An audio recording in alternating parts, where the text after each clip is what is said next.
I was looking at an old map the other day. Not on my phone, but an actual physical paper map from a road trip I took about 15 years ago. And I realized something terrifying. That you don't know how to fold a map anymore, because I definitely lost that skill. Huh, well, that too. But no, I realized that if I tried to use that map today, I'd be completely lost. Entire highways have been moved. Exits have been renamed. New towns have practically popped up out of nowhere. The map is technically accurate for the world as it was, but it's useless for the world as it is. That is such a perfect metaphor for what we're discussing today. We spend so much time building these rigid maps for our lives, our 5-year career plans, our business strategies, our assumptions about how the world works, and then the terrain shifts overnight. Exactly. We're talking about adaptability today. And I feel like this is a word that gets thrown around in every corporate seminar and self-help book until it loses its meaning. It sounds nice, like be flexible. But I have a feeling we're going to find out it's a lot more visceral than that. Oh, absolutely. It's not just nice to have anymore. If we look at the pace of technological and social change right now, adaptability isn't just a soft skill. It is the survival skill. It's the new IQ. The new IQ. That's a bold claim. So, are we talking about Darwin here? Survival of the fittest? We are, but actually, most people misquote Darwin. They think fittest means the strongest or the smartest, the biggest muscles or the biggest brain. But that's not what it means biologically. Fittest means the one that fits best into its environment. It's about fit.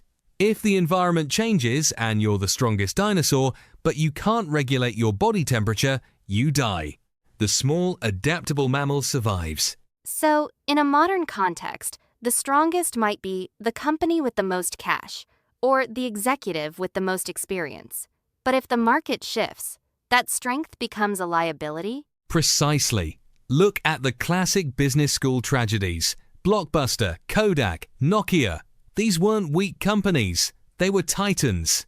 They had the most money, the best infrastructure, and the smartest engineers. But they were rigid. They were oaks. Oaks? Think of an oak tree in a hurricane. It's majestic, solid, deeply rooted. It refuses to move. And because it refuses to move, when the wind gets strong enough, it snaps. Now, think of bamboo. It's not nearly as thick or impressive looking. But in that same hurricane, it bends almost to the ground. It survives because it yields. That's a great image. But let's play devil's advocate. In the business world, or even in our careers, doesn't bending look like weakness? Doesn't it look like you lack conviction? If I change my mind every time the data changes, people might say I'm flaky. That is the #1 mental block people have with adaptability. They confuse consistency with integrity. We think, I said I would do this, so I must stay the course. But there's a difference between stubbornness and perseverance. Stubbornness is doing the same thing expecting a different result. Adaptability is keeping the goal, the why, but completely changing the how.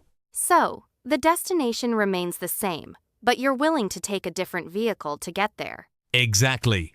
Let's bring this down to a personal level. We talk about IQ and we talk about EQ, emotional intelligence. But researchers are now measuring AQ, adaptability quotient. It measures your ability to unlearn. Unlearning. I find that harder than learning. It is infinitely harder. Unlearning hurts physically. It hurts the ego.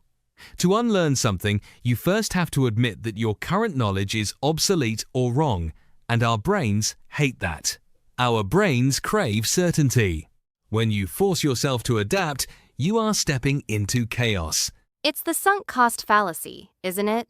I've spent 10 years becoming an expert in X, so I don't want to admit that X doesn't matter anymore. Spot on. Imagine you're a master calligrapher in the 1400s. You are the best.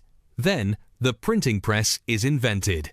You can either double down and say, no, real writing is done by hand and watch your relevance fade, or you can say, I understand layout and beauty and apply that to the printing press. The skill isn't the pen, the skill is the eye for design. That's a powerful distinction. Transferable core skills versus specific technical methods. I feel like this is terrifyingly relevant right now with AI. I see people panicking that their specific job function is being automated. And that panic is valid, but only if you define yourself by the task. If you define yourself by the value you create, AI is just a new tool. But this requires high AQ. You have to be willing to look like a beginner again. That's the price of adaptability. You have to be willing to be bad at something new rather than staying comfortable at something old. That beginner's mind. It's humbling. But let's dig deeper into the mechanics of this. How do we actually improve our AQ? Because it feels like some people are naturally adventurous and others just want stability. Can you train this? You absolutely can train it. It starts with what I call micro-experiments. Don't blow up your life immediately, just change small routines. Drive a different way to work. Use a different software to solve a problem even if you know the old one better. You need to train your brain that different doesn't mean danger. So you're building up a tolerance for uncertainty. Yes. It's like a muscle. If you never lift anything heavy, your muscles atrophy. If you never face uncertainty, your adaptability atrophies.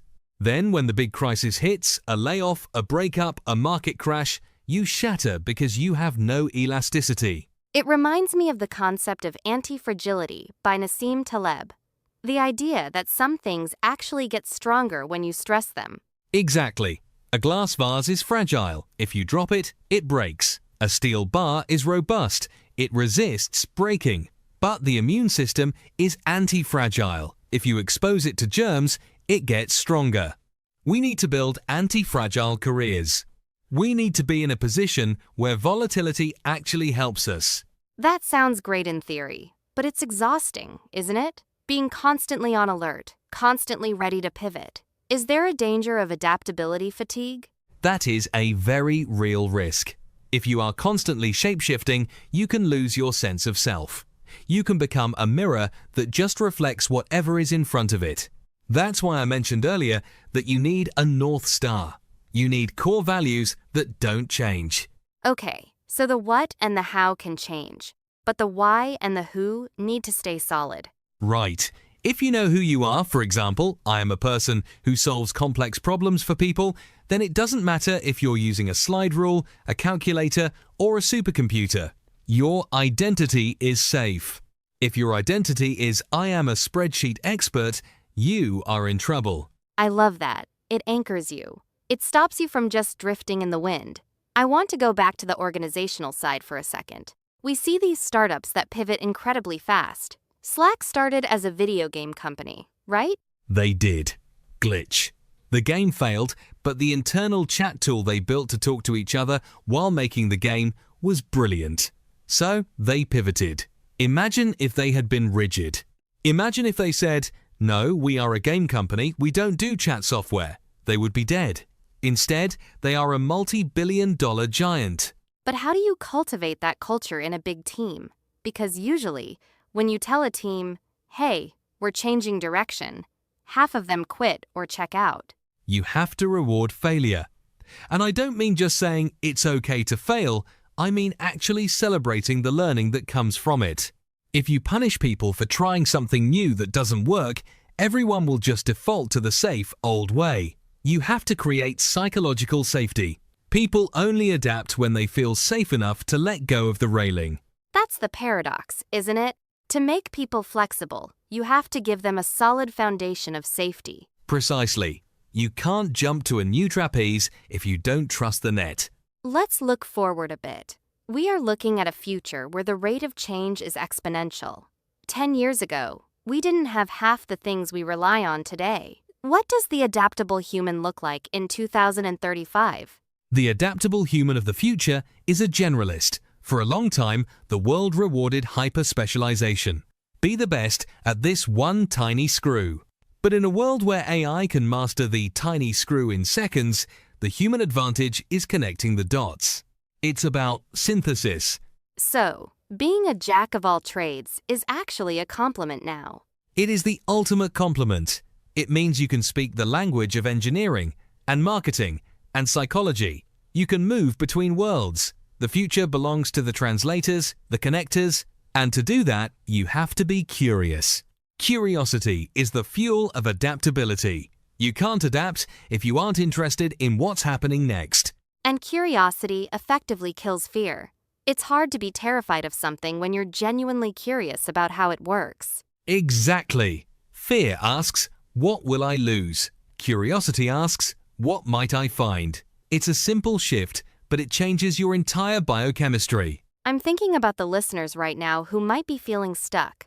Maybe they're in an industry that's shrinking, or they just feel like the world is moving too fast for them. What is the one thing they should do tomorrow morning? Stop trying to predict the future.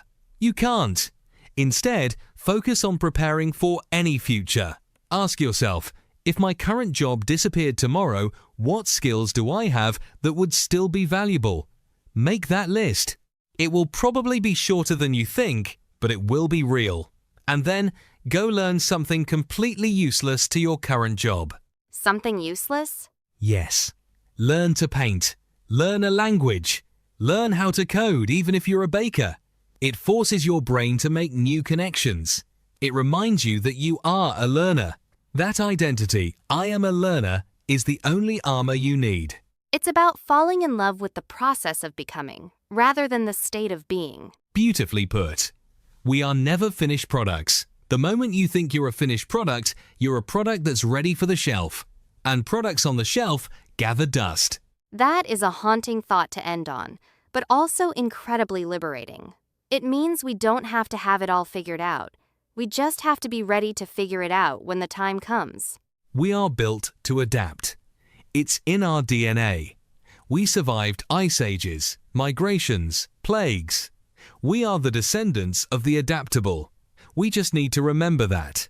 The map is not the territory, and the territory is always changing. So keep your hiking boots on and don't get too attached to the path. Thanks for the deep dive today. This really shifted my perspective on what it means to be stable. My pleasure. It's always good to shake things up. And to everyone listening, stay flexible, stay curious, and we'll catch you on the next one.